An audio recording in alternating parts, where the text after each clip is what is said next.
السلام علیکم ورحمۃ اللہ وبرکاتہ۔ عید کی خوشی ہم کیوں مناتے ہیں؟ پہلے میں یہ تھوڑا سا واضح کر دوں کہ رمضان کا مہینہ اللہ تعالیٰ نے یہ پورا ہمارے لیے خوشی کا مہینہ بنایا ہے، جس میں اللہ کی جنت کے دروازے کھول دیے جاتے ہیں، جہنم کے دروازے بند کر دیے جاتے ہیں، شیطان کو قید کر دیا جاتا ہے اور جنت کو روزانہ سجایا جاتا ہے۔ اللہ کا عرش پہلے آسمان پر آ جاتا ہے۔ اللہ کی طرف سے یہ اعلان ہو رہا ہوتا ہے کہ کوئی بخشش چاہنے والا، کوئی حاجت مانگنے والا۔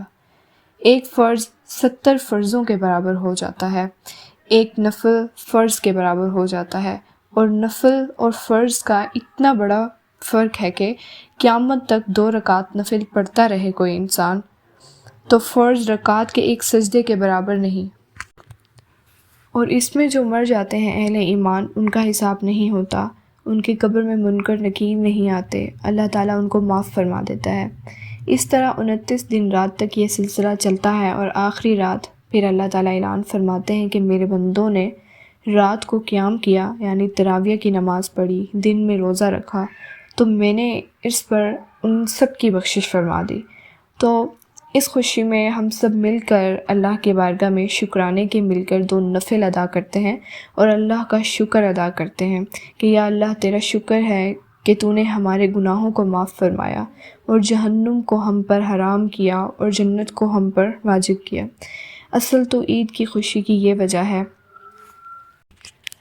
باقی جو اداسیاں ہیں، ڈپریشن ہے، ان کی وجہ یہ ہے کہ آپس میں محبتوں کا کم ہو جانا ہے، اور دنیا کی ایسی دوڑ جس نے اپنے آپ کو بھی بھلا دیا ہے، اور آپس کی نفرتیں ہیں اور آپس کے بغض، حسد ہیں۔ ان منفک جذبوں نے ہماری خوشیوں کو دھندلا دیا ہے، ورنہ تو رمضان کا ہر لمحہ خوشی کے لیے ہے اور عید اس کی لبیک ہے، اور پوری زندگی اللہ راضی ہو رہا ہو تو خوشی ہی خوشی ہے۔ ہمیں اپنے ملک سے، گھر والوں سے، آپس کی نفرتیں، حسد، بغض مٹانے ہوں گے، تب جا کر ہمیں حقیقی خوشیاں حاصل ہوں گی۔ آپ صلی اللہ علیہ وآلہ وسلم عید کے لیے غسل فرماتے تھے اور اپنے کپڑوں میں سے اچھے کپڑے منتخب فرماتے تھے، اور فجر کی نماز کے بعد اشراق نہیں پڑھتے تھے۔ باقی آپ کی ساری زندگی کا معمول تھا کہ فجر کے بعد آپ اشراق پڑھتے تھے، لیکن اس دن آپ اشراق نہیں پڑھتے تھے۔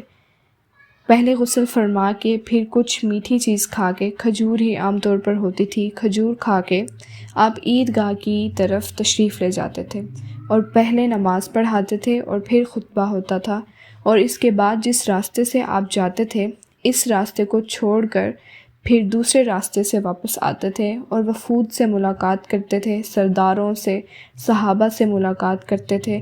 اس میں کچھ کھانوں کا اہتمام بھی ہوتا تھا۔ اس طرح ایک عام روٹین کی عید ہوتی تھی آپ صلی اللہ علیہ وآلہ وسلم کی۔